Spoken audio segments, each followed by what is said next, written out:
So ಎಲ್ಲ ಚೆನ್ನಾಗಿದ್ದಿದ್ರೆ may be ಇಷ್ಟೊತ್ತಿಗೆ ನಾವು ಯಾವುದಾದ್ರೂ ಬೀಚ್ ಮುಂದೆ ಇರ್ತಿದ್ವಿ ಅಂತ ಅನಿಸುತ್ತೆ ಫ್ಯಾಮಿಲಿ ಎಲ್ಲರೂ.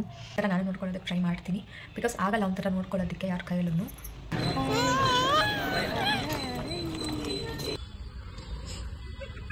ಆಗಿರೋದು ಹಾಕೊಂಡ್ರೆ ಪಾಪ ಅಲ್ಲಿನ ಮಕ್ಕಳು ಕೂಡ ಬೇಜಾರಾಗುತ್ತೆ ಅಲ್ವಾ ಅಂತ.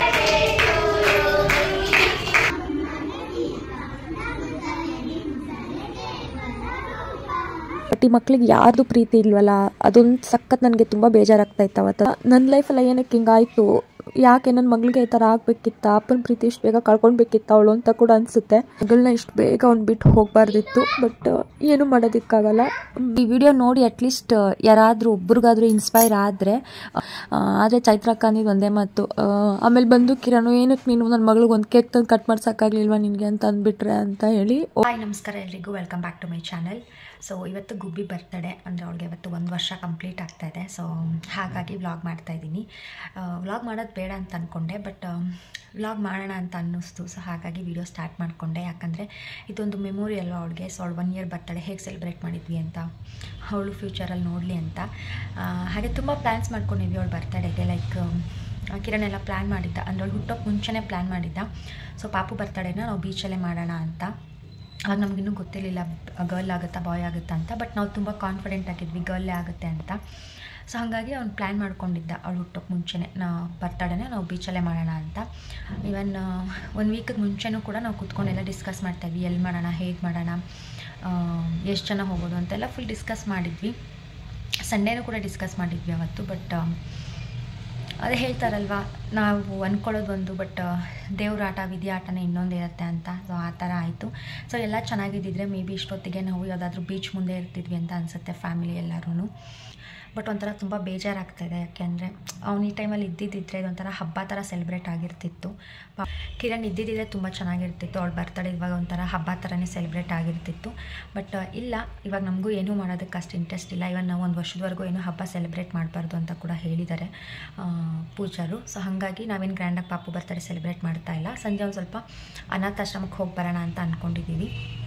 ನಿನ್ನೆ ನಾನು ಇಲ್ಲಿಗೆ ಬಂದು ನಿನ್ನೆ ನಾನು ವ್ಲಾಗ್ ಮಾಡಲಿಲ್ಲ. ಸೊ ಇವತ್ತು ಬರ್ತಡೇ ಇದೆ ಅನ್ನೋ ಒಂದು ರೀಸನ್ಗೆ ವ್ಲಾಗ್ನ ಸ್ಟಾರ್ಟ್ ಮಾಡಿಕೊಂಡೆ. ಇನ್ಮೇಲಿಂದ ಡೈಲಿ ವ್ಲಾಗ್ಸ್ ಮಾಡೋಣ ಅಂತ ಅಂದ್ಕೊಳ್ತಾ ಇದ್ದೀನಿ. ಸೊ ನನಗೂ ಈ ವ್ಲಾಗ್ ಮಾಡೋದ್ರಿಂದ ಏನೋ ಒಂಥರ ಮೈಂಡ್ ಫ್ರೀ ಆಗುತ್ತೆ. ಸೊ ಇದ್ರ ಮೇಲೆ ನಾನು ಕಾನ್ಸಂಟ್ರೇಟ್ ಮಾಡ್ತಾಯಿದ್ದೆ, ನನ್ನ ಗಮನ ಎಲ್ಲ ಇದ್ರ ಮೇಲೆ ಇರುತ್ತೆ ಅನ್ನೋ ಒಂದು ಇದಕ್ಕೆ ವ್ಲಾಗ್ ಮಾಡೋಣ ಅಂತ ಅಂದ್ಕೊಳ್ತಾ ಇದ್ದೀನಿ. ನೋಡೋಣ ಏನಾಗುತ್ತೆ ಏನು ಅಂತ ಹೇಳಿ. ಪಾಪು ಇಲ್ಲೇ ನನ್ನ ತೊಡೆ ಮೇಲೆ ಮಲ್ಕೊಂಡಿದ್ದಲ್ಲ, ಅವಳಿಗೆ ಸ್ನಾನ ಮಾಡಿ ರೆಡಿ ಮಾಡಿಸ್ದೆ. ಸೊ ನಾನು ಕೂಡ ಫ್ರೆಶ್ ಅಪ್ ಆಗಿದ್ದೀನಿ. ಮತ್ತೆ ಸ್ನಾನಕ್ಕೆ ಹೋಗಿದ್ದಾರೆ. ಅವ್ರು ಬಂದ ತಕ್ಷಣ ದೇವಸ್ಥಾನಕ್ಕೆ ಹೋಗ್ಬಿಟ್ಟು ಬರಬೇಕು. ಅದಾದಮೇಲೆ ಏನೇನಾಗುತ್ತೆ ಅಂತ ತೋರಿಸ್ತೀನಿ. ಇವತ್ತಿನ ವ್ಲಾಗ್ನ ನೋಡಿ ಎಲ್ಲರ ಪ್ರೀತಿ ಆಶೀರ್ವಾದ ಗುಬ್ಬಿ ಮೇಲೆ ಇರಲಿ. ಸೊ ಅವಳಿಗೆ ದೇವರು ಆರೋಗ್ಯ ಆಯಸ್ಸು ಕೊಟ್ಟು ಕಾಪಾಡಲಿ. ಏನು ಕೊಟ್ಟಿಲ್ಲ ಅಂದರೂ ಪರವಾಗಿಲ್ಲ, ಅಟ್ಲೀಸ್ಟ್ ಒಂದು ಒಳ್ಳೆ ವಿದ್ಯೆ ಹಾಗೆ ಒಳ್ಳೆ ಬುದ್ಧಿ ಆಯಸ್ಸು ಕೊಡಲಿ ಅಂತ ನಾನು ದೇವ್ರ ಹತ್ರ ಕೇಳ್ಕೊಳ್ತೀನಿ. ಸೊ ನೀವು ಪ್ಲೀಸ್ ಅದನ್ನೇ ಕೇಳ್ಕೊಳ್ಳಿ. ಅವಳು ಯಾವಾಗಲೂ ನಗ್ನಗ್ತಾ ಖುಷಿಯಾಗಿರಬೇಕು. ಸೊ ನಾನು ಕೂಡ ಅದನ್ನೇ ನೋಡ್ಕೊಳ್ತೀನಿ.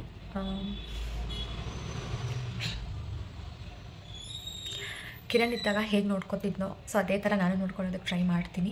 ಬಿಕಾಸ್ ಆಗಲ್ಲ ಒಂಥರ ನೋಡ್ಕೊಳ್ಳೋದಕ್ಕೆ ಯಾರ ಕೈಯಲ್ಲೂ, ಬಟ್ ನಾನು ಟ್ರೈ ಮಾಡ್ತೀನಿ. ಸೊ ನಾನು ಫುಲ್ ಸ್ಟ್ರಾಂಗಾಗಿ ಇರ್ತೀನಿ ಅವಳಿಗೋಸ್ಕರ.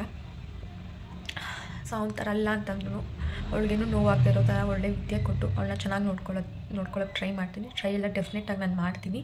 ಬಟ್ ಆದರೂ ಎಲ್ಲೋ ಒಂದು ಕಡೆ ಅದೊಂದು ಮಿಸ್ಸಿಂಗ್ ಇದ್ದೇ ಇರುತ್ತೆ ಅಲ್ವಾ, ಏನು ಮಾಡೋದಕ್ಕಾಗಲ್ಲ. ಬಟ್ ಡೆಫಿನೆಟ್ಲಾಗಿ ಆ ಒಂದು ಕೊರತೆ ಅವಳಿಗೆ ಬರದೇ ಇರೋ ಥರ ನಾನು ನೋಡ್ಕೊಳ್ತೀನಿ. ಇವಾಗ ಮಲ್ಕೊಂಡಿದ್ದಾಳೆ. ಸೊ ಅವಳಿಗೆ ಹೊಸ ಬಟ್ಟೆ ಏನೂ ತೊಗೊಂಡಿಲ್ಲ. ಯಾಕೆ ಅಂತಂದರೆ ಹೊಸ ಬಟ್ಟೆ ತೊಗೊಬಾರ್ದು ಅಂತ ಹೇಳಿದ್ದಾರೆ. ಅಂದರೆ ನಾವೇ ತೊಗೊಬಾರ್ದು, ಬೇರೆ ಯಾರಾದರೂ ಕೊಡಿಸಿದ್ರೆ ಹಾಕ್ಕೋಬೋದು ಅಂತ. ಬಟ್ ನಿನ್ನೆ ಎಲ್ಲ ಕೊಡಿಸ್ತೀನಿ ಅಂತಂದ್ರು ನಾನೇ ಬೇಡ ಅಂತ ಅಂದೆ, ಏನಕ್ಕೆ ಸುಮ್ಮನೆ ಅಂತ. ಯಾಕಂದರೆ ನಾಮಕರಣದಲ್ಲಿ ಅವಳಿಗೆ ಬಟ್ಟೆಗಳು ಬಂದಿತ್ತಲ್ಲ, ಎಷ್ಟೊಂದು ಫ್ರಾಕ್ಗಳು, ಅದೆಲ್ಲ ಹಾಗೆ ಬಿದ್ದಿದ್ದಾವೆ, ಯಾವುದೂ ಹಾಕೇ ಇಲ್ಲ. ಸೊ ಲಕ್ಷ್ಮೀ ಹಬ್ಬದ ದಿನ ಮಾತ್ರ ಒಂದು ಸುಮ್ಮನೆ ಹಂಗೆ ಹಾಕಿದ್ದೆ, ಯಾಕಂದರೆ ತುಂಬ ತುಂಡ ಇದೆ, ಅಂದರೆ ಚಿಕ್ಕದಾಗ್ಬಿಡುತ್ತೆ ಅಂತ ಹೇಳಿ ಹಾಕಿದ್ದೆ.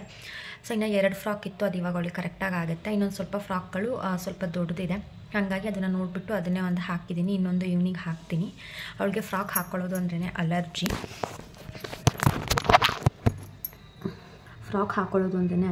ಸೊ ಹಾಗಾಗಿ ಹೆಂಗೋ ಕಷ್ಟಪಟ್ಟು ಹಾಕಿದ್ದೀನಿ. ಮಲಗಿದ್ದಾಳೆ. ಪರ್ಪಲ್ ಕಲರ್ ಫ್ರಾಕ್ ಹಾಕಿದ್ದೀನಿ. ಯಾರು ಕೊಟ್ಟಿಸಿದೆ ಅಂತ ನನಗೆ ನಿಜವಾಗ್ಲೂ ಮರ್ತೋಗ್ಬಿಟ್ಟಿದೆ. ಸೊ ಇನ್ನೊಂದು ಫ್ರಾಕ್ ಇದೆ ಬ್ಲೂ ಕಲರ್ದು, ಸೊ ಅದನ್ನು ಸಂಜೆ ಹಾಕ್ತೀನಿ. ಸೊ ಇವಾಗ ದೋಸೆ ಮಾಡಿದ ತಿಂಡಿಗೆ ದೋಸೆ ತಿಂದುಬಿಟ್ಟು ಅವ್ರಿಗೂ ಸ್ವಲ್ಪ ಫೀಡ್ ಮಾಡಿ ಮಲಗಿಸಿದ್ದೀನಿ. ಸೊ ಯಾವ ದೇವಸ್ಥಾನಕ್ಕೆ ಅಂತ ಗೊತ್ತಿಲ್ಲ, ಮೇ ಬಿ ಬಸವನಗುಡಿಗೆ ಹೋಗ್ತೀವಿ ಅನಿಸುತ್ತೆ. ಗಣಪತಿ ದೇವಸ್ಥಾನ ಇದೆಲ್ಲ. ಲಾಸ್ಟ್ ಟೈಮ್ ನಾನು ಕಿರಣ್ ಇಬ್ಬರು ಹೋಗಿದ್ದೆ ನಮ್ಮದು ಆ್ಯನಿವರ್ಸರಿಗೆ, ಮೇ ಬಿ ಆ ಟೆಂಪಲ್ಗೆ ಹೋಗ್ಬೋದು ಅನಿಸುತ್ತೆ.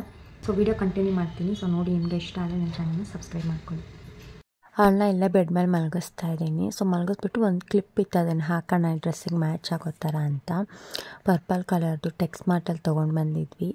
ಚೆನ್ನಾಗಿ ಕಾಣಿಸ್ತಾ ಇತ್ತು, ದೊಡ್ಡ ಕ್ಲಿಪ್ ಅದು. ಸೊ ಮಲ್ಕೊಂಡಿದ್ದಾಳೆ, ಚೆನ್ನಾಗಿ ಕಾಣಿಸ್ತಿದ್ದಾಳಲ್ವ, ಕ್ಯೂಟಾಗಿ. ಸೊ ಎಷ್ಟು ಬೇಗ 1 ವರ್ಷ ಆಯಿತು ಅಂತಲೇ ಗೊತ್ತಾಗ್ತಾ ಇಲ್ಲ. ಹಾಗೆ ನೋಡ್ಬೋದು ರೂಮೆಲ್ಲ ಫುಲ್ ಖಾಲಿ ಮಾಡಿಬಿಟ್ಟಿದ್ದೀವಿ. ಸೊ ಏನೇನು ಅರೇಂಜ್ ಮಾಡಿ ಏನೇನು ಸೆಟ್ಟೆಲ್ಲ ಮಾಡಿ ಇಟ್ಕೊಂಡಿದ್ದಾಳೋ ಅದೆಲ್ಲ ತೆಗೆದುಬಿಟ್ಟಿದ್ದೀವಿ. ಹಾಗೆ ಇಲ್ಲಿ ಫೋಟೋಸ್ ಎಲ್ಲ ಹಾಕಿದ್ದೆ ಅಲ್ವ ಬೀರುಗೆ, ಅದನ್ನು ಕೂಡ ತೆಗೆದುಬಿಟ್ಟೆ. ಅಲ್ಲಿಂದ ಆಟೋ ಮಾಡಿಕೊಂಡು ನಾನು, ಅಜ್ಜಿ, ಅತ್ತೆ ಮತ್ತು ಪಾಪು ದೇವಸ್ಥಾನಕ್ಕೆ ಬಂದ್ವಿ, ದೊಡ್ಡ ಗಣಪತಿ ದೇವಸ್ಥಾನಕ್ಕೆ. ಸೊ ನಮ್ಮ ಆ್ಯನಿವರ್ಸರಿಗೆ ಬಂದಿದ್ವಿ ಅಲ್ವಾ, ಅದೇ ದೇವಸ್ಥಾನಕ್ಕೇ ಬಂದಿದ್ವಿ ಇವತ್ತೂ ಕೂಡ. ಸೊ ದರ್ಶನ ಮುಗಿಸ್ಕೊಂಡು ಹೊರಗಡೆ ಬಂದು ಹಾಗೆ ಕೂತ್ಕೊಂಡಿದ್ರು ಅತ್ತೆ. ಸೊ ನಾನು ಅವಳು ಒಂದೇ ಫ್ಲೇಮಲ್ಲಿ ಕಾಣಿಸ್ಕೊಂಡಿಲ್ಲ ಅಂತ ಒಂದು ವಿಡಿಯೋ ಮಾಡಿಕೊಂಡೆ.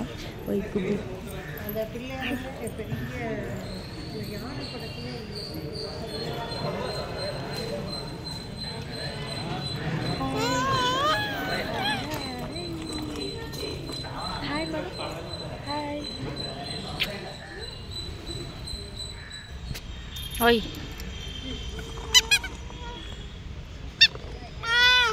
ಏನ್ ಏ ಆವಾಜ್ ಆಗ್ತೀಯಾ? ಬೀಳ್ತೀಯಾ ಹಿಂದಕ್ಕೆ ಹೋಗು ಚಿನಿಮಾ ಹಿಂದಕ್ಕೆ ಹೋಗಿ. ಅವಳನ್ನ ಈ ಬೆಂಚ್ ಮೇಲೆ ಕೂರಿಸ್ಬಿಟ್ಟು ಒಂದು ಸ್ವಲ್ಪ ಫೋಟೋ ತೆಗೆಯೋಣ ಅಂದ್ಬಿಟ್ಟು ತೆಗಿತಾ ಇದ್ದೆ. ಬಟ್ ಅವಳಲ್ಲಿ ನಾಯಿಗಳು ಕೂತಿತ್ತು ಅಂತ ಹೇಳಿ ಅದನ್ನೇ ನೋಡ್ತಾ ಇದ್ಲು. ಸೊ ಲಾಸ್ಟ್ ಟೈಮ್ ಕಿರಣು ನಾನು ಎಲ್ಲ ಬಂದಾಗ ಅವಳನ್ನ ಕೆಳಗಡೆ ಎಲ್ಲ ಕೂರಿಸಿ ಇಲ್ಲೆಲ್ಲ ಕೂರಿಸ್ಬಿಟ್ಟು ಫೋಟೋಸ್ ತೊಗೊಂಡಿದ್ವಿ. ಸೊ ಅಲ್ಲೇ ಕೂತ್ಕೊಂಡು ಒಂದು ಸ್ವಲ್ಪ ಹೊತ್ತು ಟೈಮ್ ಕಳೆದ್ವಿ.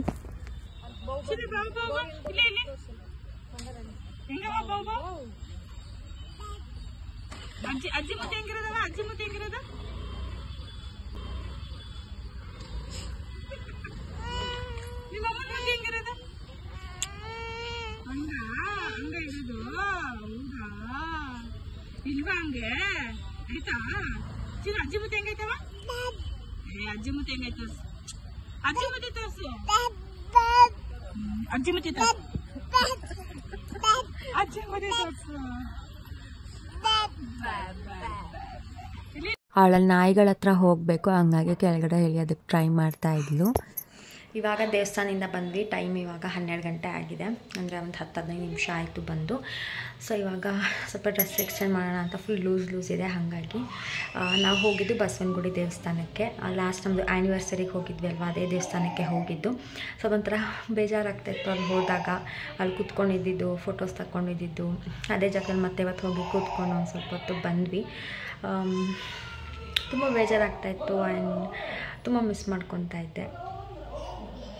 ಏನಂತಂದರೆ ಎಲ್ಲ ಕಡೆನೂ ಒಂದೊಂದು ನೆನಪಾಗುತ್ತೆ. ಯಾವ ಹೋಟೆಲ್ಗೆ ಹೋಗಲಿ ಅಥವಾ ರೋಡಿಗೆ ಹೋಗಲಿ ಎಲ್ಲಿ ಹೋದರೂ ಒಂದೊಂದು ನೆನಪಾಗುತ್ತೆ. ಅಲ್ಲಿಂದ ಮತ್ತೆ ಅಮ್ಮನ ಮನೆಗೆ ಬಂದೆ. ಸೊ ಬರೋಷ್ಟರಲ್ಲಿ 1-1:30 ಆಗಿತ್ತು ಅಂತ ಅನಿಸುತ್ತೆ. ಸೊ ಬಂದು ಪಾಪು ಕೂಡ ಸರಿ ಮಾಡಿ ತಿನ್ನಿಸ್ಬಿಟ್ಟು ನಾನು ಒಂದು ಸ್ವಲ್ಪ ಊಟ ಮಾಡಿಕೊಂಡು ಆಮೇಲೆ ನಿದ್ದೆ ಮಾಡಿದ್ವಿ. ಸೊ ಫುಲ್ ನಿದ್ದೆ ಹಿಡಿತಾ ಇತ್ತು ನನಗಂತೂ. ಸೊ ಇಬ್ಬರು ಕೂಡ ಚೆನ್ನಾಗಿ ನಿದ್ದೆ ಮಾಡಿದ್ವಿ. ಒಂದು 4 ಗಂಟೆವರೆಗೂ ನಿದ್ದೆ ಮಾಡಿ ಆಮೇಲಿಂದ ಎದ್ಬಿಟ್ಟು ಅವಳಿಗೆ ರೆಡಿ ಮಾಡೋಣ ಅಂತ ಹೇಳಿ ರೆಡಿ ಮಾಡಿಸ್ತಾ ಇದ್ದೆ ಅಮ್ಮನ ಹತ್ರ. ಸೊ ಇವಳಿಗೆ ರೆಡಿ ಮಾಡೋದೇ ಒಂದು ಕಷ್ಟ, ಊಟ ಮಾಡಿಸೋದು ಇವಳಿಗೆ ರೆಡಿ ಮಾಡೋದು. ಒಂದು ಬಟ್ಟೆ ಹಾಕೊಳ್ಳೋದಕ್ಕೂ ಅಳ್ತಾ ಇರ್ತಾಳೆ ಇವಳಂತೂ. ಸೊ ಬಟ್ಟೆ ಬಿಚ್ಚೋದಂದರೆ ಈಸಿಯಾಗಿ ಅವಳು ತೆಗೆದುಬಿಡ್ತಾಳೆ, ಕೈಯೆಲ್ಲನೂ ತೆಗೆದುಬಿಟ್ಟು ಇದು ಮಾಡ್ತಾಳೆ. ಬಟ್ ಹಾಕಿಸ್ಕೊಳ್ಳೋದಂದರೆ ಸಖತ್ ಅಳ್ತಾಳೆ ಅವಳು. ಸಮ್ಮ ಒಂದು ಗೋಲ್ಡ್ ಚೈನ್ ತೊಗೊಂಡು ಬಂದಿದ್ದಾರೆ ಪಾಪು ಬರ್ತಡೆಗೆ ಅಂತ ಹೇಳಿ, ಅಂದರೆ ಅವಳಿಗೆ ಗಿಫ್ಟ್ ಅಂತ ಹೇಳಿ. ಸೊ ಅದನ್ನು ಕೂಡ ಹಾಕಿದೆ. ಸೊ ಹಾಕಿಬಿಟ್ಟು ಇದೇ ಡ್ರೆಸ್ ಇರಲಿ ಅಂತ ಅಂದ್ಕೊಂಡೆ, ಇದೇ ಫ್ರಾಕ್ ಇರಲಿ ಅಂತ. ಯಾಕಂದರೆ ಅನಾಥಾಶ್ರಮಕ್ಕೆ ಹೋಗ್ತಿರೋದಲ್ವ, ಸೊ ತುಂಬ ಗ್ರ್ಯಾಂಡಾಗಿರೋದು ಹಾಕೊಂಡೋದ್ರೆ ಪಾಪ ಅಲ್ಲಿನ ಮಕ್ಕಳು ಕೂಡ ಬೇಜಾರಾಗುತ್ತೆ ಅಲ್ವಾ ಅಂತ ನನಗನ್ನಿಸ್ತು. ಹಾಗಾಗಿ ಇದೇ ಸಿಂಪಲಾಗಿ ಚೆನ್ನಾಗಿದೆ ಅಂತ ಹೇಳಿ ಇದನ್ನೇ ಹಾಕ್ಕೊಂಡೆ. ಆ್ಯಂಡ್ ರೋಡೆಲ್ಲ ಫುಲ್ ಅಗ್ದಿಟ್ಟಿದ್ದಾರೆ, ಯಾವಾಗ ರೆಡಿ ಮಾಡ್ತಾರೋ ಗೊತ್ತಿಲ್ಲ. ಸೊ ನಮ್ಮ ಗೌರ್ಮೆಂಟ್ ಅವರೇ ಹಂಗೆ ಚೆನ್ನಾಗಿರೋ ರೋಡ್ನೆಲ್ಲ ಅಗ್ದಗ್ದು ಹಾಳು ಮಾಡಾಕ್ತಾರೆ. ಸೊ ನಾನು ಪಾಪು ಇವಾಗ ಆಟೋದಲ್ಲಿ ಹೊರಟ್ವಿ.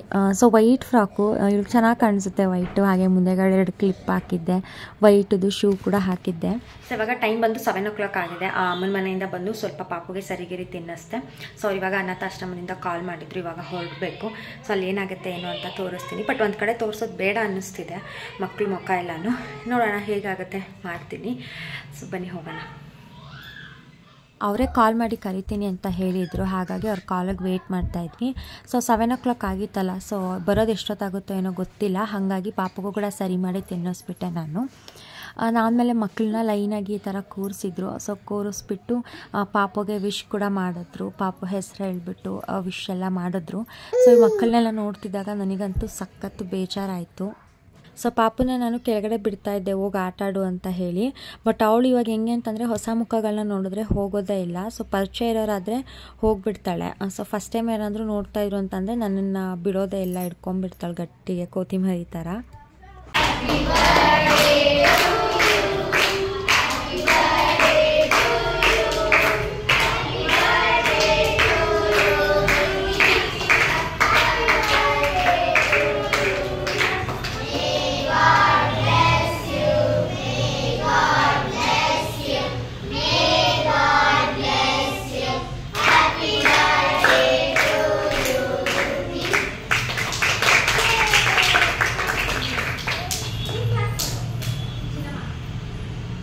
ಅವರೆಲ್ಲ ವಿಶ್ ಮಾಡ್ತಾ ಇದ್ರಲ್ವಾ. ಸೊ ಅದನ್ನ ನೋಡಿಕೊಂಡು ಏನು ಮಾಡ್ತಿದ್ದಾರೆ ಅಂತ ಅಂದ್ಬಿಟ್ಟು ಸುತ್ತಲೂ ನೋಡ್ಕೊಂಡು ಕೂತಿದ್ಲು. ಸೊ ನನ್ನಿಂದ ಮುಂದಕ್ಕೆ ಮೂವೇ ಆಗಲಿಲ್ಲ, ಅವಳು ಅಲ್ಲೇ ಕೂತ್ಕೊಂಡಿದ್ಲು. ನಾನು ಸ್ವಲ್ಪ ತಾದ್ಮೇಲೆ ಒಂದು ಸ್ವಲ್ಪ ಎಲ್ಲರ ಜೊತೆನೂ ಬೆರೆಯೋದಕ್ಕೆ ಸ್ಟಾರ್ಟ್ ಮಾಡಿಕೊಂಡ್ಳು. ಹಾಗೆ ಇಲ್ಲಿ ಮಕ್ಕಳೆಲ್ಲ ಸೇರಿಕೊಂಡು ಅವಳಿಗೆ ಎಂಟರ್ಟೈನ್ ಮಾಡ್ತಾಯಿದ್ರು. ಯಾವುದೋ ಒಂದು ಹಾಡು ಕೂಡ ಹಾಡಿದ್ರು, ತುಂಬ ಚೆನ್ನಾಗಿತ್ತು ಅದು ಹಾಡು. ಬಟ್ ಅದು ಫುಲ್ ಹಾಡು ನೀಟಾಗಿ ಕೇಳಿಸಿಲ್ಲ. ಅದ್ರದ್ದು ಒಂದು ಸ್ವಲ್ಪ ಸಾಂಗ್ ರೆಕಾರ್ಡ್ ಆಗಿ ಅದನ್ನು ಹಾಕ್ತೀನಿ ಇವಾಗ. ಗುಬಿ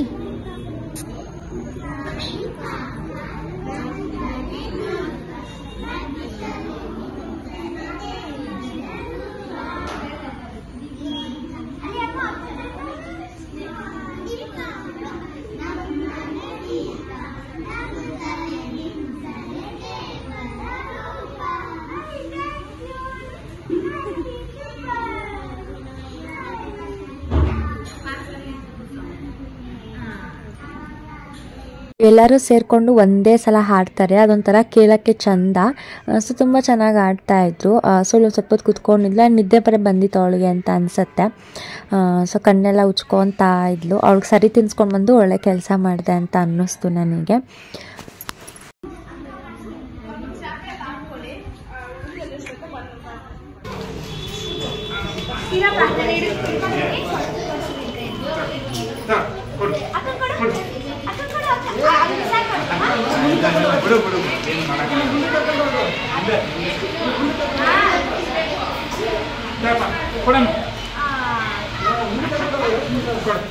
ಆಮೇಲೆ ಅವಳ ಕೈಯಲ್ಲಿ ಮಕ್ಕಳಿಗೆ ಚಾಕ್ಲೇಟ್ಸ್ ಎಲ್ಲ ಕೂಡ ಕೊಡಿಸಿದ್ವಿ. ಸೊ ಒಬ್ಬೊಬ್ರು ಕೈ ಕರೆಕ್ಟಾಗಿ ಕೊಡ್ತಾ ಇದ್ಲು, ಇನ್ನೊಬ್ರಿಗೆ ಕೆಳಗಡೆ ಬಿದ್ದೋಗ್ತಾ ಇತ್ತು ಅವಳು ಕೊಡೋ ಅಷ್ಟರಲ್ಲೇ.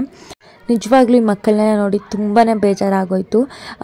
ಸೊ ಅಫ್ಕೋರ್ಸ್ ಕಿರಣ್ ಇಲ್ಲ ಅನ್ನೋದು ಒಂದು ಬೇಜಾರು ಒಂದು ಕಡೆ ಇದ್ರೂ ಈ ಮಕ್ಕಳನ್ನ ನೋಡಿನೇ ನನಗೆ ಸಖತ್ ಒಂಥರ ತುಂಬ ಎಮೋಷ್ನಲ್ ಆಗಿಬಿಟ್ಟೆ ನಾನಂತೂ. ಹೆಂಗೆ ಅಂತ ಅಂದರೆ ಕಿರಣ್ ಅಂತಿದ್ರೆ ನಾವೆಲ್ಲೋ ಬೇರೆ ಥರನೇ ಸೆಲೆಬ್ರೇಟ್ ಮಾಡ್ತಾ ಇದ್ವಿ ಬರ್ತ್ಡೇನ ಪಾಪುದು. ಬಟ್ ಇಲ್ಲಿಗೆ ಬಂದಿದ್ದು ಕೂಡ ನನಗೇನು ಬೇಜಾರಾಗಲಿಲ್ಲ, ತುಂಬಾ ಖುಷಿ ಆಯಿತು ನನಗೆ ಆ್ಯಕ್ಚುಲಿ ಹೇಳಬೇಕಂತ ಅಂದರೆ. ನಾನು ಫಸ್ಟೇ ಡಿಸೈಡ್ ಆಗಿದ್ದೆ ಸೊ ಪಾಪು ಬರ್ತ್ಡೇನ ಅನ್ನೋದು ಅನಾಥಾಶ್ರಮದಲ್ಲೇ ಮಾಡೋಣ ಅಂತ. ಅದಾದ್ಮೇಲೆ ನಾನು ಅಂದ್ಕೊಂಡು 2 ದಿನಕ್ಕೆ ಅಮ್ಮ ಕೂಡ ಹಾಗೆ ಹೇಳೋದು ಅನಾಥಾಶ್ರಮದಲ್ಲಿ ಮಾಡಿಬಿಡೋಣ ಅಂತ. ಸರಿ ಅಂತ ಅಂದ್ಕೊಂಡು ಡಿಸೈಡ್ ಆಗಿದ್ವಿ. ಬಟ್ ಪಾಪು ಬರ್ತ್ಡೇ ಒಂದು ವಾರಕ್ಕೆ ಮುಂಚೆ ಅತ್ತೆ ಹೇಳಿದ್ರು ಅನಾಥಾಶ್ರಮದಲ್ಲಿ ಹೋಗಿ ಬರೋಣ ಅಂತ. ಸರಿ ಅಮ್ಮ ಎಲ್ಲಾದರೂ ಒಂದು ಕಡೆ ಹೋದರೆ ಸಾಕು, 2 ಕಡೆ ಬೇಡ ಅಂತ ಹೇಳಿದ್ರು. ಹಾಗಾಗಿ ಸರಿ ಬಿಡು ಇಲ್ಲೇ ಮಾಡೋಣ ಅಂತ ಹೇಳಿಬಿಟ್ಟು ಇಲ್ಲಿಗೆ ಬಂದ್ವಿ. ಅದಾದಮೇಲೆ ನಾನು ಕೂಡ ಮಕ್ಕಳಿಗೆ ಪೆನ್ನೆಲ್ಲ ಕೂಡ ಕೊಟ್ಟೆ.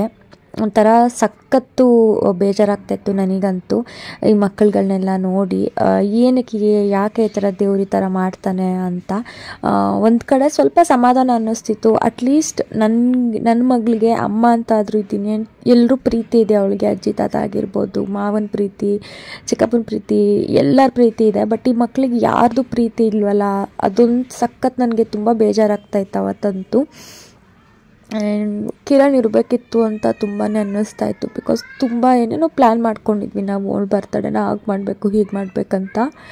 ಅಟ್ಲೀಸ್ಟ್ ಒಂದು ಬರ್ತಡೇ ಆಗೋವರೆಗೂ ಆದರೂ ಇರಬೇಕಿತ್ತು ಅವನು ಅಂತ ತುಂಬ ಬೇಜಾರಾಯಿತು. ಬಟ್ ಏನೂ ಮಾಡೋದಕ್ಕಾಗಲ್ಲ, ವಿಧಿಯಾಟ ಅಂತಾರಲ್ವ ಹಾಗೆ.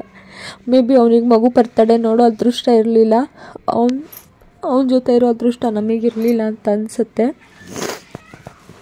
ನೀನೇನೋ ಪ್ಲ್ಯಾನ್ ಮಾಡಿರ್ತೀವಿ, ಬಟ್ ದೇವ್ರ ಪ್ಲ್ಯಾನೇ ಬೇರೆ ಆಗಿರುತ್ತೆ ಅಲ್ವಾ. ಬಟ್ ಇಟ್ಸ್ ಓಕೆ, ಏನು ಮಾಡೋದಕ್ಕಾಗಲ್ಲ. ಈ ಮಕ್ಕಳನ್ನೆಲ್ಲ ನೋಡಿದಾಗ ಪರವಾಗಿಲ್ಲ, ನಮ್ಗೆ ಇನ್ನೂ ಚೆನ್ನಾಗಿರೋ ಲೈಫ್ನೇ ಕೊಟ್ಟಿದ್ದಾನೆ ದೇವರು ಅಂತ ಅನಿಸುತ್ತೆ. ಇನ್ನು ಕೆಲವೊಂದು ಸಲ ನನ್ನ ಲೈಫೆಲ್ಲ ಏನಕ್ಕೆ ಹಿಂಗಾಯಿತು, ಯಾಕೆ ನನ್ನ ಮಗಳಿಗೆ ಈ ಥರ ಆಗಬೇಕಿತ್ತ, ಅಪ್ಪನ ಪ್ರೀತಿ ಇಷ್ಟು ಬೇಗ ಕಳ್ಕೊಳ್ಬೇಕಿತ್ತ ಅವಳು ಅಂತ ಕೂಡ ಅನಿಸುತ್ತೆ. ನನಗಿಂತ ನನ್ನ ಮಗಳಿಗೆ ನನ್ನ ಗಂಡನ ಅವಶ್ಯಕತೆ ತುಂಬ ಇತ್ತು ಅಂತ ನನಗೆ ಅನಿಸುತ್ತೆ. ಅವಳನ್ನ ನೋಡಿದಾಗೆಲ್ಲ ನನಗೆ ಅದೇ ಬೇಜಾರಾಗೋದು. ಸೊ ನನ್ನ ಮಗಳನ್ನ ಇಷ್ಟು ಬೇಗ ಅವ್ನು ಬಿಟ್ಟು ಹೋಗಬಾರ್ದಿತ್ತು. ಬಟ್ ಏನೂ ಮಾಡೋದಕ್ಕಾಗಲ್ಲ. ಸಾರಿ, ನಾನು ತುಂಬ ಎಮೋಷ್ನಲ್ ಆಗ್ತಾಯಿದ್ದೀನಿ. ಓಕೆ, ಅದಾದಮೇಲೆ ಮಕ್ಕಳಿಗೆ ಊಟ ಕೂಡ ಬಡಿಸಿದ್ವಿ. ಸೊ ಅಮೌಂಟ್ ಕೊಟ್ಬಿಟ್ಟಿದ್ರಂತೆ. ಸೊ ಹಾಗಾಗಿ ಅಡುಗೆ ಎಲ್ಲ ಅವರೇ ಮಾಡಿ ಇಟ್ಟಿದ್ರು. ನಾವು ಹೋಗಿ ಬರೀ ಊಟ ಬಡಿಸಿದ್ವಿ ಅಷ್ಟೇ. ಸೊ ಲೈನಿಗೆಲ್ಲ ಮಕ್ಕಳನ್ನ ಕೂರಿಸ್ಬಿಟ್ಟು ಈ ಥರ ಸೆಂಟ್ರಲ್ ಊಟ ಎಲ್ಲ ಇಟ್ಬಿಟ್ರು. ಸೊ ಊಟ ಬಡಿಸಿ ಅಂತ ಹೇಳಿದ್ರು. ಸೊ ಎಲ್ಲರಿಗೂ ಕೂಡ ಊಟ ಬಡಿಸ್ತಾ ಇದ್ವಿ. ನಾನು ಇನ್ನೊಂದು ಪುಟಾಣಿ ಮಗು ಇತ್ತು, ಅಂದರೆ ಒಂದು 5ರಿಂದ 6 ವರ್ಷ ಇರ್ಬೋದು ಅಷ್ಟೇ ಅನಿಸುತ್ತೆ ಆ ಮಗು ನೋಡ್ತಾ ಇದೆ. ನನಗಂತೂ ಅಷ್ಟು ಚಿಕ್ಕ ಮಗುನ ಹೆಂಗೆ ಅನಾಥಾಶ್ರಮಕ್ಕೆ ಬರುತ್ತೆ, ಏನು ಅವ್ರ ಅಪ್ಪ ಅಮ್ಮ ಏನಾದರೂ, ನನಗೆ ಇದೆಲ್ಲ ಕ್ಯೂರಿಯಾಸಿಟಿ ಬರ್ತಾಯಿತ್ತು ಅವ್ರನ್ನ ನೋಡ್ತಾ ಇದ್ದಾಗ. ಸೊ ಆವಾಗ ನಾನು ಅವ್ರನ್ನ ಕೇಳಿದೆ ಲೇಡಿನ. ಸೊ ಇವರೇ 7 ವರ್ಷದಿಂದ ನೋಡ್ಕೊಳ್ತಾ ಇರೋದಂತೆ, ಈ ಆಶ್ರಮ 7 ವರ್ಷದಿಂದ ಇದೆ ಅಂತ ಹೇಳಿದ್ರು. ಸೊ ಗೌರ್ಮೆಂಟ್ ಕಡೆಯಿಂದನೇ ಈ ಒಂದು ಮಕ್ಕಳನ್ನ ಕಳಿಸ್ಕೊಡೋದು. ಸೊ ಇಲ್ಲಿ ಇಂಡಿಪೆಂಡೆಂಟ್ ಪೇರೆಂಟ್ ಇರೋಂತಹ ಮಕ್ಕಳು ಕೂಡ ಇದ್ದಾರೆ. ಬಟ್ ಅವ್ರಿಗೆ ಸಾಕೋದಕ್ಕಾಗಲ್ಲ, ಕಷ್ಟ ಅಂತ ಹೇಳಿಬಿಟ್ಟು ಈ ಥರ ಸೇರಿಸ್ತಾರಂತೆ. ಆವಾಗ ನನಗೆ ಅನ್ನಿಸ್ತು, ಕಷ್ಟ ಇದೆ ಅಂತ ಅಂದಮೇಲೆ ಯಾಕೆ ಮಕ್ಕಳನ್ನ ಹುಟ್ಟಿಸ್ಬೇಕು ಅಂತ. ನಿಜವಾಗ್ಲೂ ಆ ಮಕ್ಳಿಗೆ ಅದು ಪ್ರೀತಿ ಸಿಗಲ್ಲ, ಎಷ್ಟು ಕಷ್ಟ ಅನುಭವಿಸ್ತವೆ ಅವು, ಏನಕ್ಕೆ ಈ ಥರ ಆಗುತ್ತೆ ಅಂತ ನನಗೆ ತುಂಬಾ ಬೇಜಾರಾಯಿತು. ಹಾಗೆ ಇನ್ನೂ ಒಂದು, ನಾನು ಆಗಲೇ ಹೇಳ್ದಂಗೆ ಈ ವಿಡಿಯೋ ಮಾಡೋದು ಬೇಡ, ಮಕ್ಕಳು ಮುಖಗಳನ್ನ ತೋರ್ಸೋದು ಬೇಡ ಅಂತ ಅಂದ್ಕೊಂಡೆ. ಆದರೆ ಅಲ್ಲಿ ಹೋಗ್ತಿದ್ದಂಗೆ ಅವರನ್ನೇ ಫೋಟೋಸ್ ತೊಗೊಳ್ಳಿ, ಏನಾದರೂ ವೀಡಿಯೋ ಮಾಡ್ಕೊಳ್ಳೋಂಗಿದ್ರೆ ಮಾಡ್ಕೊಳ್ಳಿ ಅಂತ ಹೇಳಿದ್ರು. ಆಮೇಲೆ ನನಗೆ ಅನ್ನಿಸ್ತು, ಸರಿ ವಿಡಿಯೋ ಮಾಡ್ಕೊಳ್ಳೋಣ. ಸೊ ಈ ವಿಡಿಯೋ ನೋಡಿ ಅಟ್ಲೀಸ್ಟ್ ಯಾರಾದರೂ ಒಬ್ರಿಗಾದರೂ ಇನ್ಸ್ಪೈರ್ ಆದರೆ ಇಂಥ ಮಕ್ಕಳನ್ನ ನೋಡಿ ಅವರಿಗೂ ಹೋಗಿ ಒಂದು ಸ್ವಲ್ಪ ಸಹಾಯ ಮಾಡಬೇಕು ಅಂತ ಅನಿಸಿದ್ರೆ ಹೋಗಿ ಸಹಾಯ ಮಾಡಲಿ, ಒಂದು ಇನ್ಸ್ಪೈರ್ ಆಗಲಿ ಈ ವಿಡಿಯೋನ ಉದ್ದೇಶದಿಂದ ಅಷ್ಟೇ ನಾನು ಮಕ್ಕಳ ಮುಖನ ತೋರಿಸ್ತಾ ಇದ್ದೀನಿ ಅಷ್ಟೇ. ಅದು ಬಿಟ್ಟರೆ ಇನ್ನೇನೂ ಇಲ್ಲ. ಸೊ ನೀವು ಅಷ್ಟೇ, ನಿಮ್ಮ ಅಕ್ಕಪಕ್ಕದಲ್ಲಿ ಯಾರಾದರೂ ಈ ಥರ ಅನಾಥಾಶ್ರಮ ಅಥವಾ ವೃದ್ಧಾಶ್ರಮನೋ ಇದ್ದರೆ ನಿಮ್ಮ ಕೈಯಲ್ಲಿ ಎಷ್ಟಾಗುತ್ತೋ ಅವ್ರ ಸಹಾಯ ಹೋಗಿ ಮಾಡಿ. ಸೊ ಈ ಥರ ಅನಾಥ ಮಕ್ಕಳಿಗೆ ಅಟ್ಲೀಸ್ಟ್ ಹೆಲ್ಪ್ ಆಗುತ್ತೆ ಅಂತ ನನಗನ್ಸುತ್ತೆ. ಅದೇ ಒಂದೇ ಒಂದು ಉದ್ದೇಶದಿಂದ ಅಷ್ಟೇ ನಾನು ವೀಡಿಯೋನ ಹಾಕ್ತಾ ಇರೋದು. ಅದನ್ನು ಬಿಟ್ಟು ನನ್ನ ಮಗಳ ಬರ್ತಡೇ ಇದೆ, ಅಲ್ಲಿ ಹೋಗಿ ಸೆಲೆಬ್ರೇಟ್ ಮಾಡಬೇಕು ಅಂತ ಅಲ್ಲ. ಆ್ಯಂಡ್ ನಾವು ಕೇಕು ಕೂಡ ಇನ್ನೂ ಅಲ್ಲಿ ಹೋಗಿ ಕಟ್ ಮಾಡಲಿಲ್ಲ, ಬಿಕಾಸ್ ಆ ಮಕ್ಕಳಿಗೆ ಹರ್ಟ್ ಆಗಬಾರ್ದು.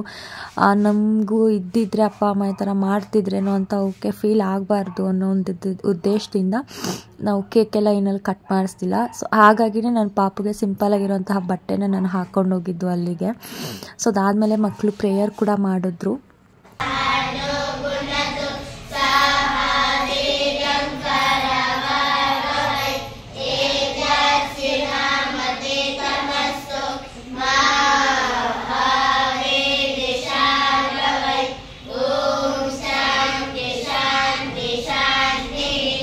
ಅಷ್ಟೇ ಎಲ್ಲ ಊಟ ಬಡಿಸ್ಬಿಟ್ಟಿದ್ವಲ್ಲ, ಅದಾದಮೇಲೆ ಅವ್ರು ಪ್ರೇಯರ್ ಮಾಡಿ ಊಟ ಕೂಡ ಮಾಡಿದ್ರು. ಅದಾದಮೇಲೆ ನಾವು ಮನೆಗೆ ಹೊರಟ್ಬಿಟ್ವಿ. ಸೊ 8:30 9 ಗಂಟೆಗೆಲ್ಲ ಮಕ್ಕಳು ಮಲ್ಕೊಂಡು ಬಿಡ್ತಾರಂತೆ. ಹಾಗಾಗಿ ಜಾಸ್ತಿ ಹೊತ್ತು ಇರಲಿಲ್ಲ ನಾವು. ಊಟ ಅವರು ಮಾಡಿದ ತಕ್ಷಣ ನಾವು ಮನೆಗೆ ಹೊರಟು ಬಂದುಬಿಟ್ವಿ. ಸೊ ಮಕ್ಕಳಿಗೆ ತೊಂದರೆ ಆಗೋದು ಬೇಡ ಅಂತ ಹೇಳಿ. ಸೊ ಅಲ್ಲಿರೋರ್ನೆಲ್ಲ ಮಾತಾಡಿಸ್ಕೊಂಡು ಅವ್ರಿಗೊಂದು ಹಗ್ ಕೊಟ್ಟೆ. ಯಾಕೋ ಅವ್ರಿಗೆ ಹಗ್ ಕೊಡಬೇಕಂತ ಅನ್ನಿಸ್ತು. ಹಗ್ ಕೊಟ್ಟು ಒಳ್ಳೇದಾಗಲಿ, ನಿಮಗೆ ಒಳ್ಳೇದಾಗುತ್ತೆ ಅಂತ ಹೇಳಿ ಬಂದೆ. ಬಿಕಾಸ್ ಅಷ್ಟು ಒಳ್ಳೆ ಕೆಲಸ ಮಾಡ್ತಿದ್ದಾರೆ ಅಂದಮೇಲೆ ಡೆಫಿನೆಟ್ಲಿ ಅವ್ರಿಗೆ ಒಳ್ಳೇದಾಗೇ ಆಗುತ್ತೆ. ಬಟ್ ಒಂದೊಂದು ಕಡೆ ಅನಿಸುತ್ತೆ ನನಗೆ, ಒಳ್ಳೇದು ಮಾಡಿದವ್ರಿಗೆ ದೇವರನ್ನೇ ಒಳ್ಳೇದಾಗಲ್ಲ ಅಂತ ಕೂಡ ಅನಿಸುತ್ತೆ, ಗೊತ್ತಿಲ್ಲ. ಬಟ್ ಅವ್ರಿಗಂತೂ ಒಳ್ಳೇದಾಗಲಿ ಅಂತ ನಾನು ಅಂದ್ಕೊಳ್ತೀನಿ. ಅದಾದಮೇಲೆ ಮನೆಗೆ ಬಂದ್ವಿ. ಹೋಗ್ಬೇಕಾದ್ರೆ ಅಡುಗೆ ಎಲ್ಲ ಮಾಡಿಟ್ಟು ಬಂದಿದ್ದರು. ಸೊ ಬಂದಮೇಲೆ ಚೈತ್ರಕ್ಕ ಕೇಕ್ ತೊಗೊಂಡು ಬರ್ತೀನಿ ಅಂತ ಅಂದರು. ಸೊ ಎಲ್ಲ ಬೇಡ ಅಂತಂದರು. ಆದರೆ ಚೈತ್ರಕ್ಕ ಅಂದಿದ್ದು ಒಂದೇ ಮಾತು. ಆಮೇಲೆ ಬಂದು ಕಿರಣು, ಏನಕ್ಕೆ ನೀನು ನನ್ನ ಮಗಳಿಗೆ ಒಂದು ಕೇಕ್ ತಂದು ಕಟ್ ಮಾಡ್ಸೋಕ್ಕಾಗಲಿಲ್ವ ನಿನಗೆ ಅಂತ ಅಂದ್ಬಿಟ್ರೆ ಅಂತ ಹೇಳಿ ಹೋಗಿ ಒಂದು ಸಣ್ಣ ಕೇಕ್ ತೊಗೊಂಡು ಬಂದರು.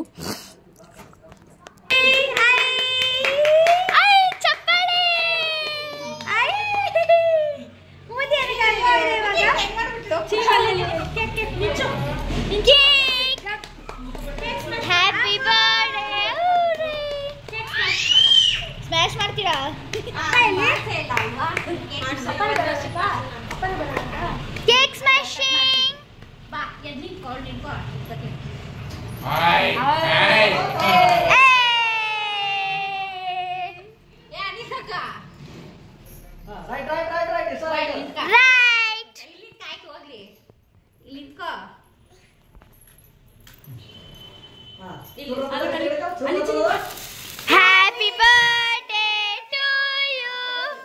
Happy birthday to you. Happy birthday. Mugi.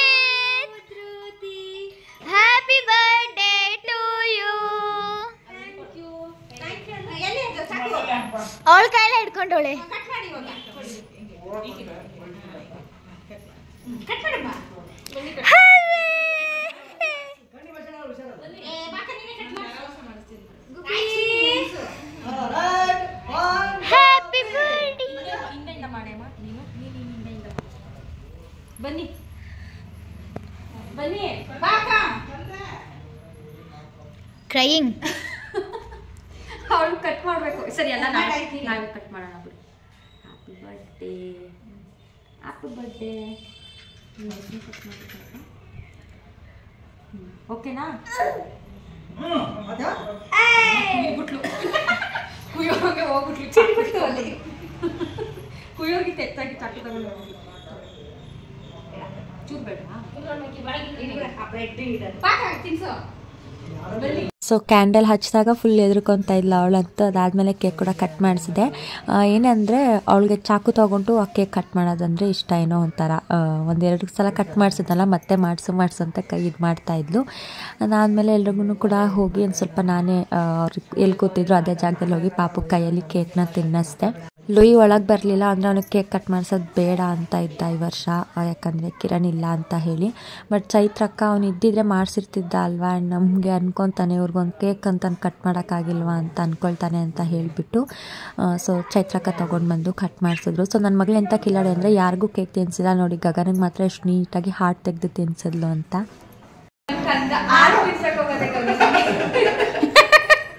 ಗಗನಂಗೆ art. ನನ್ನ ಮಗಳು ನನಗೆ ಕೇಕ್ ತಿನ್ನಿಸ್ಲಿಲ್ಲ ನೋಡಿ, ಗಗನಂಗೆ ತಿನ್ಸಿದ್ಲು. ನನ್ನ ಮಗಳು ಬರ್ತಡೇ ಈ ರೀತಿ ಆಗಿತ್ತು. ಸೊ ಅವಳು ಹೇಗೆ ಒಂದು ವರ್ಷ ಆಯಿತು ಅವಳಿಗೆ ಅಂತಲೇ ಗೊತ್ತಾಗಲಿಲ್ಲ. ಸೊ ನಿಮ್ಮೆಲ್ಲರ ಪ್ರೀತಿ ಆಶೀರ್ವಾದ ಅವಳ ಮೇಲೆ ಸದಾ ಇರಲಿ ಅಂತ ಹೇಳ್ತಾ ಈ ವ್ಲಾಗ್ನ ಎಂಡ್ ಮಾಡ್ತಾ ಇದ್ದೀನಿ. ಸೊ ನಿಮಗೆ ಈ ವಿಡಿಯೋ ಇಷ್ಟ ಆಗಿದ್ರೆ please like, share and comment. ಇನ್ನು ನನ್ನ ಚಾನಲ್ಗೆ ಸಬ್ಸ್ಕ್ರೈಬ್ ಮಾಡ್ಕೊಂಡಿಲ್ಲ, ಸಬ್ಸ್ಕ್ರೈಬ್ ಮಾಡ್ಕೊಳ್ಳಿ. ನೆಕ್ಸ್ಟ್ ವ್ಲಾಗಲ್ಲಿ ಸಿಗ್ತೀನಿ. Take care, bye bye, lots of love.